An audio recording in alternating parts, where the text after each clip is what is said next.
Good morning to you, Stephen. Hello, Julia. It is an extraordinary day where we're seeing demonstrations outside Parliament against the leader of Her Majesty's opposition by two of the most senior groups of Jewish Board of Deputies and Jewish Leadership Council. They've written, the presidents of those bodies have written an extraordinary letter to Jeremy Corbyn and accusing him of holding conspiratorial views about Jews and treating them like a hostile entity. It's very, very damning. It says again and again, Jeremy Corbyn has sided with anti-Semitic rather than Jews. At best, this derives from the far left's obsessive hatred of Zionism, Zionists and Israel. At worst, it suggests a conspiratorial worldview in which mainstream Jewish communities are believed to be a hostile entity, a class enemy. What do you make of that letter? It's interesting you call it extraordinary because, of course, it is. I mean, the fact that any ethnic minority should feel the need to write to the leader of one of the sort of mainstream parties in such terms. But it's completely unextraordinary in terms of its content, in that it simply describes what's been going on for the last 2.5 years since Jeremy Corbyn became leader of the Labour Party. And credit to you and Talk Radio and so on, who've consistently highlighted some of the issues that we've been reporting in the Jewish Chronicle, but lots of people haven't been. And it's been an amazing weekend, really, where one story just seemed to be the final straw, which was this story about this anti-Semitic mural in East London. And Jeremy Corbyn's initial comment a few years at the time that it was due to be destroyed, basically defending it on free speech grounds. And then a statement. There is an argument for that, though, in terms of, it was the Nazis who went around burning books and things. I mean, there is an argument. I wouldn't want that mural at the end of my road. I tell you what, I'd whitewash that straight away. But there is an argument on free speech grounds. I'm a strong believer in free speech, but free speech doesn't mean that you have the right to say anything, anywhere, at any time on anyone else's property whenever you feel like doing it. And even the then mayor of Tower Hamlets at the time, Lutfer Rahman, he was the one who took the decision and said straight away, this is horrifically anti-Semitic. It's a piece of public art. It's in the middle of the road. Anyone can see it, and it needs to be removed.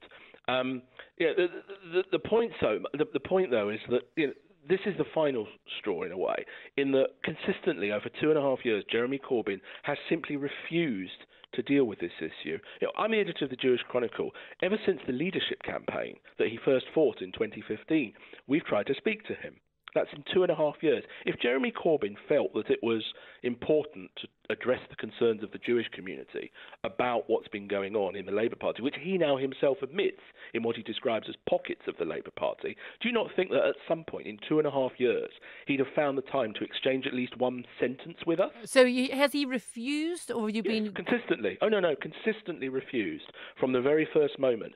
During the leadership campaign in the summer of 2015, we put a leader on our front page which posed 7 questions to him about some of his previous, let's call them unsavoury associations with anti-Semites.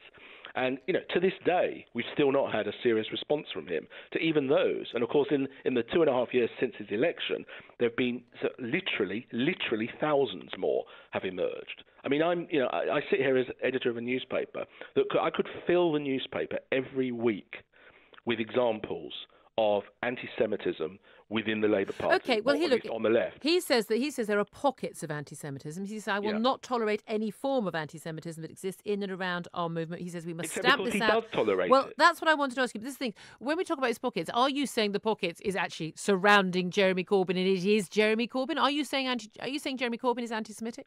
No, I've never once said that Jeremy's... I don't know what goes on inside another man's soul. I can't... All I can do is judge people by their actions. And Jeremy Corbyn's actions consistently over the last 2.5 years have been to sit back and do nothing to do the minimum necessary, as it were, so that he can say that he's acting. So, there have been expulsions from the Labour Party. You have to be clear about that. There have been some. But they're a pinprick compared to the sort of giant tide, to mix my metaphors, of anti-Semitism that has been permitted and that they have sat back and done nothing about in the 2.5 years since he's been leader. This wasn't... I spent a lot of my formative years in North London, a very large Jewish community. This was not something that I was aware of in my teens, in my 20s, or my 30s. This seems to be a very recent sort of reawakening of anti-Semitism. Where is that coming from? Who's directing you? Where is it, and where is it heading? Well, the big question, I think, is, I mean, I think social media has a huge role in this. A safe place to be anti-Semitic, basically. The big question is this: has social media created, as it were, a whole new bunch of anti-Semites, or has it given voice to a feeling that was once there, but no one actually was able to express because you couldn't do it publicly, it felt wrong to do it, because social media, people can say all kinds of things anonymously. I don't know the answer to that, but I find it unlikely that people would suddenly become anti-Semitic just because they have the ability to write anti-Semitic things. So, like you, I grew up in North London, and I have to say, certainly until I was about 30, I don't think I ever encountered anti-Semitism of any kind, ever. Through school, college, whatever. Somebody once gave me a pork pie as an insult. That was about as far as it went. But since 9/11, it started. You began to notice people talking about the Jews being responsible for a conspiracy and those kinds of issues. But it's become something altogether different, of a totally different dimension since Jeremy Corbyn became leader of the Labour Party. Now, it's not to say that all the incidents of anti-Semitism that have been unearthed have all been in those 2.5 years. Some of them, we've been unearthing stuff that's gone back 10 years and so on. People making comments. But you're saying that he bears some responsibility. Look, just finally, because time's against us, Stephen Pollard. The Labour MPs who've spoken out, particularly prominent Jewish Labour MPs themselves, like Luciana Berger and others, and we're going to be speaking to Labour MP Louise Ellman about this a little bit later in the show. What should they do? Should they be tearing up their membership cards and standing as independents? Should they be leaving the Labour Party? Look, my view is simple. I think now. I think these are deeply honourable people who've done some brilliant work, and I take my hat off to them for standing up against the tide. But the fact is that come the next election, if Jeremy Corbyn is still leader of the Labour Party, they will be campaigning effectively to make a man with his record Prime Minister of this country. And I don't think anybody honourable or anybody decent can do that. Stephen Pollard, thank you very much for joining us, editor of the Jewish Chronicle. I'm going to read out a lot of your tweets. Huge number of tweets coming in about Jeremy Corbyn. We're asking on Twitter @TalkRadio, is Jeremy Corbyn, as a result of this anti-Semitism row, is he fit to be Prime Minister? You can give us a call as well. 0344 499 1000 is the number to call. We'll hear more from Christian Walmer and Neil Wallace. We'll also be talking about, could there be an end to the legal abortion time limits? That's coming up next after an update on the headlines with Sandy Waugh.